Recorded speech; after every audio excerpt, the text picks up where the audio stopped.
ये जो बना हुआ है ये किसका बना हुआ है जो सफेद?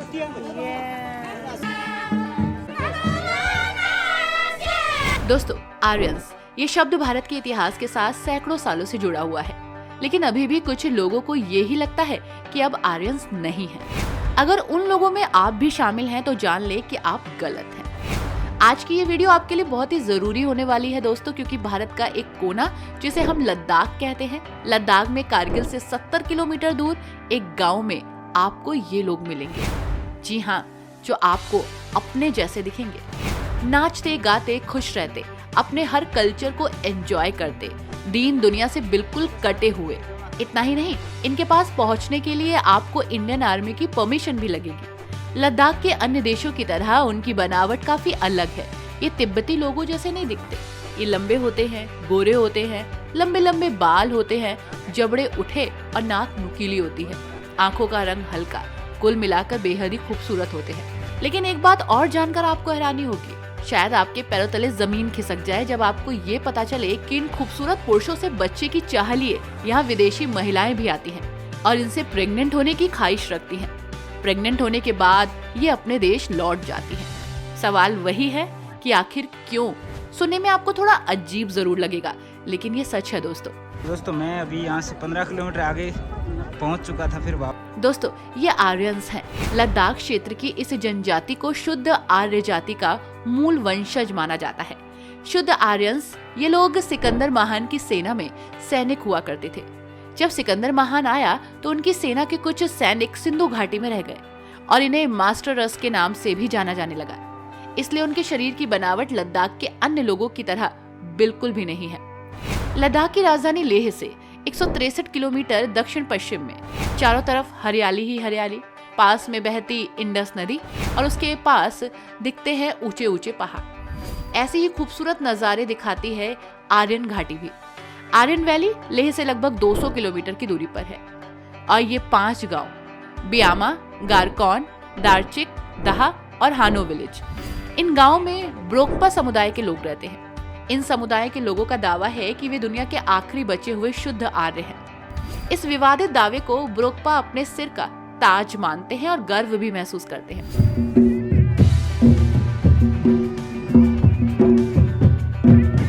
ऐसा कहा जाता है कि पहले ब्रोकपाओं को लेकर कोई खास क्रेज नहीं था। इंटरनेट के प्रसार के बाद लद्दाख के गांव में विदेशी महिलाओं के आने के किस्से सुने गए। यहाँ रहने वालों का अपना अलग ही जीवन स्तर जाना गया। ये लोग खुश रहते हैं, हर फेस्टिवल को एंजॉय करते हैं। उनकी वेशभूषा भी बहुत डिफरेंट है। इन 5 गांवों में लगभग 4000 लोग रहते हैं दोस्तों, और इसमें एक नेता है यानी कि सरपंच, जो गांव को चलाता है, उनके नियमों को कंट्रोल करता है। इस क्षेत्र के लोगों की अपनी अनूठी विशेषताएं हैं, अपनी भाषा है, संस्कृति है, परंपरा है। पवित्रता को बनाए रखने के लिए ये लोग आपस में ही शादी करते हैं और इन्हें शुद्ध आर्य कहा जाता है। त्योहार मनाने और कृषि संबंधित एक्टिविटीज के लिए ये लोग सौर कैलेंडर का पालन करते हैं। वैसे ये लोग कृषि पर ज्यादा डिपेंड रहते हैं, खासकर खुबानी की खेती करते हैं, बकरी गायों को पालते हैं, याक के दूध का इस्तेमाल करते हैं, साथ ही गेहूं, सब्जियां, बकरी और कहीं कहीं तो भेड़ का मांस भी खाया जाता है। वैसे अधिकतम लोग वेजिटेरियन हैं। ये लोग नाचते गाते और खुश रहते हैं। आर्यन वैली में बोनोनाहा फेस्टिवल भी मनाते हैं, जो 3 साल में एक बार होता है। अच्छी फसल होने पर यहाँ के लोग खुशी मनाने के लिए फेस्टिवल आयोजित करते हैं, जिसमें वे खुशी से नाचते हैं, गाते हैं। सभी लोग पारंपरिक कपड़ों में होते हैं और इसे और भी खूबसूरत बना देते हैं। फेस्टिवल में लड़के लड़कियां अपने पार्टनर को चुनते हैं और इसके अलावा यहाँ बांगरी फेस्टिवल और याता फेस्टिवल भी मनाया जाता है। इन फेस्टिवल्स में आप भी शामिल हो सकते हैं। यहाँ के ग्रामीणों के पास अनूठे जेवरात भी होते हैं, जो आप इस समय देख रहे हैं। यहाँ की महिलाओं के साथ साथ पुरुषों ने भी इन जेवरों को पहना है, बहुत ही अट्रैक्टिव। सिर के सजावट के लिए ये अनूठे फूल और चित्र का इस्तेमाल करते हैं। इन आर्यों के पास अपनी संस्कृति और परंपराओं के कोई लिखित दस्तावेज नहीं है दोस्तों, ना ही कोई पुराण है, ना कोई उपनिषद, बल्कि ये एक पीढ़ी से दूसरी पीढ़ी ओरली मौखिक रूप से अपनी सभ्यता को ट्रांसफर कर रहे हैं। इनकी अनोखी बोली भी है, जिसे मिहारो कहा जाता है, जो कि बहुत सारी भाषाओं के मिश्रण से बनी है। हालांकि कुछ कुछ शब्द संस्कृत से भी मेल जोल करते हैं। हालांकि इस क्षेत्र में इस्लाम और बौद्ध धर्म का भी बहुत बड़ा प्रभाव पड़ा, फिर भी उन्होंने अपनी सदियों पुरानी परंपराओं, खासकर बोली का पालन करना जारी रखा। महिलाएं सफेद कपड़े पहनती हैं यहाँ पर, पुरुष काले और मैरून कपड़े पहनते हैं। मुंडोटो फूल का उपयोग करते हैं अपने आप को सजाने के लिए। ये परंपरा, ये संस्कृति यहाँ फल फूल रही है। चोरी छुपे ईसाइयों और मुस्लिमों के बीच खुद को अपने धर्म से जोड़े रखे हैं, चुपचाप अपने धर्म का पालन करते हैं बिना किसी प्रभाव के। लेकिन दोस्तों, एक बात है जिसने लोगों को परेशान किया। कई मीडिया रिपोर्ट्स के मुताबिक विदेशों से खासकर यूरोप की महिलाएं सिकंदर महान के सैनिकों जैसी रूप रंग और उनकी खूबसूरती को लेने के लिए ख्वाहिश रखती हैं और उनके लिए लद्दाख के इस गांव से अच्छी कोई जगह नहीं। यहाँ आकर ये विदेशी महिलाएं प्रेग्नेंट होती हैं, इन पुरुषों के साथ संबंध बनाती हैं। विदेशी महिलाएं इस उम्मीद से इनके साथ संबंध बनाती हैं कि उन्हें इनके जैसा बच्चा होगा, ताकि प्रेग्नेंट होने के बाद जो बच्चे हों वो सिकंदर महान के सैनिकों की तरह मजबूत हों और वैसी ही कटकाठी वाले भी। यूरोपियन महिलाएं गांव के मर्दों को पैसे भी देती हैं। जब काम पूरा हो जाता है तो ये महिलाएं अपने देश लौट जाती हैं। खबर और रिपोर्ट्स के मुताबिक अब यहाँ ये चीजें बिजनेस की तरह हो गई हैं। कई महीने वो इस गांव में रह जाती हैं, इस ख्वाहिश के साथ कि उनके बच्चे भी सिकंदर महान जैसे होंगे। दरअसल इन महिलाओं को इन शुद्ध आर्यों का ये शरीर बहुत अट्रैक्ट करता है। वो अपने बच्चों को ऐसा ही देखना चाहती हैं। दोस्तों, ये बात तो साबित हो चुकी है कि ये आर्यंस हैं, लेकिन ऐसा नहीं है कि दुनिया ने बहुत आसानी से इन्हें आर्यंस मान लिया, बल्कि इस पर बहुत सारे रिसर्चेस और शोध हुए। आर्य बाहरी नहीं है, बल्कि भारतीय उपमहाद्वीप के ही हैं। ये दावा राखीगढ़ी में 4500 साल पुराने कंकाल की डीएनए रिपोर्ट के आधार पर भारत और हार्वर्ड के कुछ प्रोफेसर्स और साइंटिस्ट ने किया। हालांकि उनके इस दावे को बहुत से इतिहासकारों ने खारिज भी कर दिया। पहले राखीगढ़ी और फिर सनौली में हड़प्पा कालीन कंकालों ने शोध के नए दरवाजे खोले।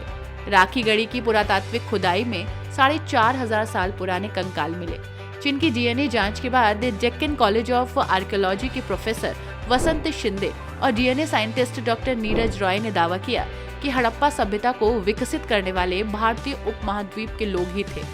आर्य और द्रविड़ सभ्यता में संघर्ष के कोई भी निशान नहीं मिले। आर्य भारतीय उपमहाद्वीप के थे और मोहनजोदाड़ो हड़प्पा सभ्यता और वैदिक काल के ही थे। यहाँ के लोग ईरान और मध्य एशिया में व्यापार और खेती करते थे। ये उस समय की बात है जब सिकंदर द ग्रेट भारत से लौट रहा था। तब ये आर्यंस यहीं बस गए और वाकई ये आर्यंस की शुद्ध नस्ल है। लेकिन दोस्तों, एक सच और है जो काफी परेशान करने वाला है। पहाड़ी क्षेत्रों में होने के कारण इन्हें ज्यादा सुविधा नहीं मिल पाती और न ही आय के साधन इकट्ठे हो पाते हैं। वैश्वीकरण और आधुनिकीकरण के साथ इस समुदाय के सदस्यों के लिए अपनी परंपराओं और संस्कृतियों को जारी रखना बहुत मुश्किल हो रहा है।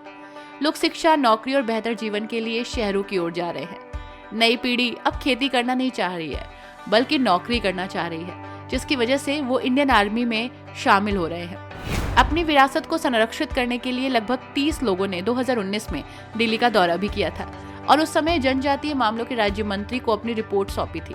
रिपोर्ट में उन्होंने कुछ अन्य चीजों के अलावा और स्कूलों और अन्य सुविधाओं के साथ साथ दार्दी परंपरा के लिए एक क्षेत्रीय अध्ययन केंद्र और गरकौन में एक क्लस्टर मॉडल गांव की स्थापना की मांग की थी।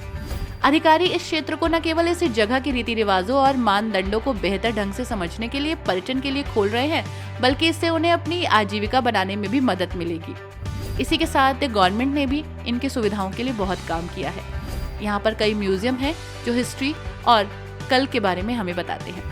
इसी के साथ ये जनजाति इस भीड़ में, इस्लामिक एरिया में और ईसाइयों के बीच में अपने धर्म को बचाए रखने के लिए, आर्यन संस्कृति को जोड़े रखने के लिए जद्दोजहद कर रही है। तो दोस्तों, ये थी आर्यंस के मूल की कहानी।